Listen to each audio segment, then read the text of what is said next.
Добрий день усім! Минулого разу я не змогла вмістити все в одне відео, а цікавинок дуже багато. Мені не хотілося б, щоб вони проходили повз моїх глядачів та любителів історії. Тож ми продовжуємо. І продовжуємо з будинку 18-19 століття. Ось ми вже всередині. Вражає кількість ікон і навіть картин на стіні на релігійну тематику. Особливо, що кидається в очі піч, яка топиться по-чорному. Не зовсім як у 10 столітті, коли виходить дим через вікна, але все ж таки вогнище відкрите. Це є типовим для ранніх будівель. Рідко коли побачиш хату з незакритим вогнищем. Скрізь ікони і над ліжком багато ікон. Також хотіла б звернути вашу увагу на взуття. Таке я бачила лише в казках. Пам'ятаєте мультфільм про Нільса та гусей? Про зачарованого хлопчика? Там повністю дерев'яні черевики.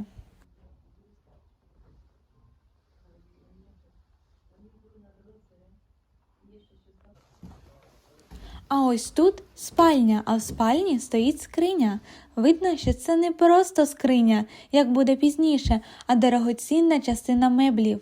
На це вказує розпис на ній, адже прикрашалися речі, які мають цінність, а не звичайні побутові предмети. Над ліжком малесеньке віконце. Навіщо воно, як ви гадаєте? А через нього господар дізнавався, чи прийшов вже ранок, і яка погода за вікном, адже годинники були рідкістю, і тим паче прогнози погоди не існували в ті часи. Ну а ми з вами зараз підемо далі.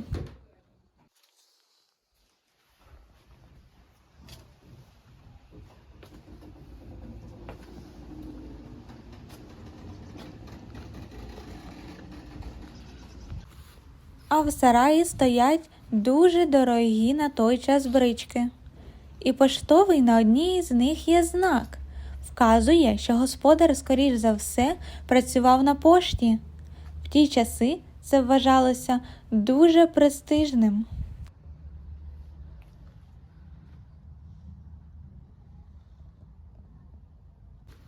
За садибою є невеличке мальовниче озеро.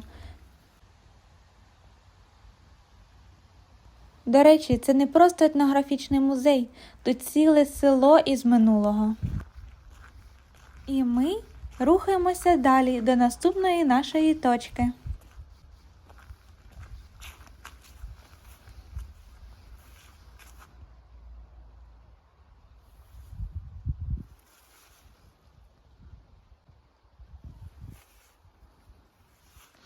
Проходимо крізь браму і йдемо до будинка. З назви я зрозуміла, що тут є ще й стайня.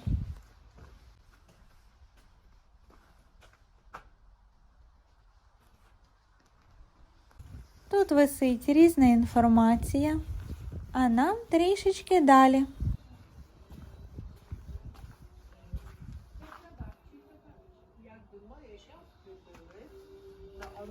Заходимо до ще одного будинку і чуємо людську мову, наче це не просто старий будинок, а з усіма своїми мешканцями, які зібралися в одній кімнаті і жваво щось обговорюють.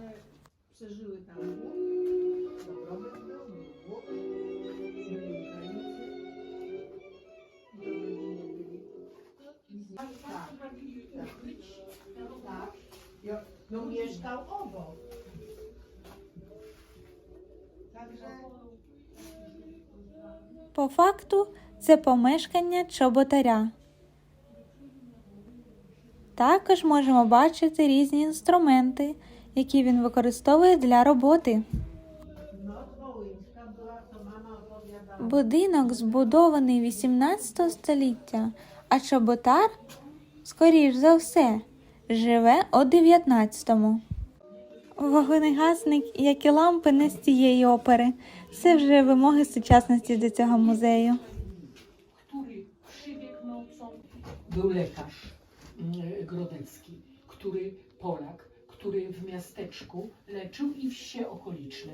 I do niego przyleciał nocą taki chłop i mówi: uciekajcie, bo будуть резати. А On mówi, Mene? Ja was rodziłem tutaj całymi pokoleniami, leczyłem. Mene będziecie i moją rodzinę. Nie na Uciekajcie, uciekajcie. I on nie uwierzył. I zostali pomordowani. Ostał się jeden chłopak. I ten sam przyszedł tam, nie wiem, o świcie czy gdzie, przepatrzeć, bo to była duża rodzina, to była góra trupów, przepatrzeć, чи ktoś się... Поки знімаю кімнату з іконами, слухаю, як польська пані розповідає багато речей про життя минулого. Przeprowadził go przez kukurydzę do Polaków i on się uchował, wykształcił, był profesorem Politechniki Wrocławskiej, ale nie miał serca. Coś mu zostało w piersi jak kamień. Był nieugięty, nie zaliczał, był coś, widocznie to dzieciństwo musiało jakiś potężny wpływ. Таке враження, що і правда опинилася в минулому просто посеред сім'ї 19 століття, яка мене зовсім не помічає. No krewny mój, jakiś odłam, ale ja miałam koleżankę w podstawówce, Anię Rękas, której tato powiesił się, bo ten mu nie zaliczył 4 razy egzaminu i już nie wytrzymał. Matko Boska. I co? I modlić się za takiego krewnego mojego? Ale to dobra, to I ten pojemnik na te proszki, tak, czy na tak. ciepła woda, zimna Jak jest, to woda. robisz. No bo tak musi być. A jeszcze taki Jagody, czy poziomki, czy obojętnie co, zasypane cukrem, na tym To musiało być serweta wiśnia. i gumka.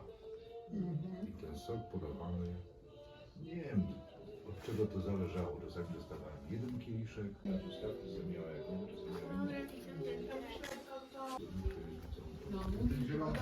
Гуляємо далі. Ще одна дерев'яна будівля. Але в неї заходити не можна.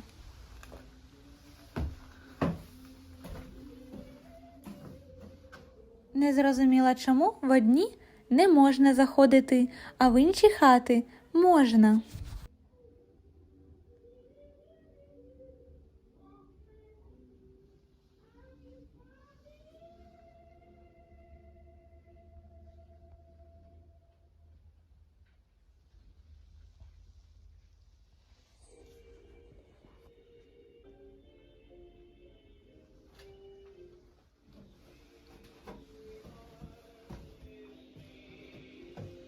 Що тут мені запам'яталося, так це камін. Пам'ятаєте, в одному з попередніх будинків була піч з відкритим вогнищем, то тут вже один з найбагатших варіантів. Це шикарна піч-камін, обкладена порцеляновими плитками. Такі печі могли дозволити собі лише багаті люди або вже у більш пізні часи. А ось ми заходимо в іншу хату. З'являється, якщо ви помітили, механічний годинник. Все як і раніше. Багато ікон, скринь розписаних під стінами. Годинник – це з малих деталей, а з великих – це ткальний станок, який не помітити просто неможливо.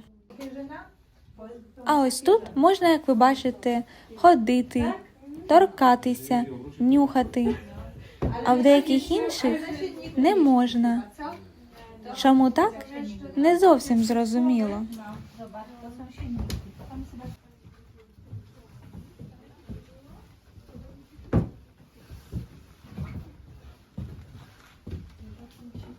Ось і комора.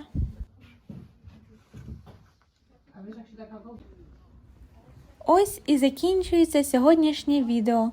Кому цікаво, підписуйтесь, тому що це не останнє відео про цей музей. Та й взагалі про життя у Польщі та навчання. Бажаю всім гарного дня та гарного настрою. Дякую, до зустрічі!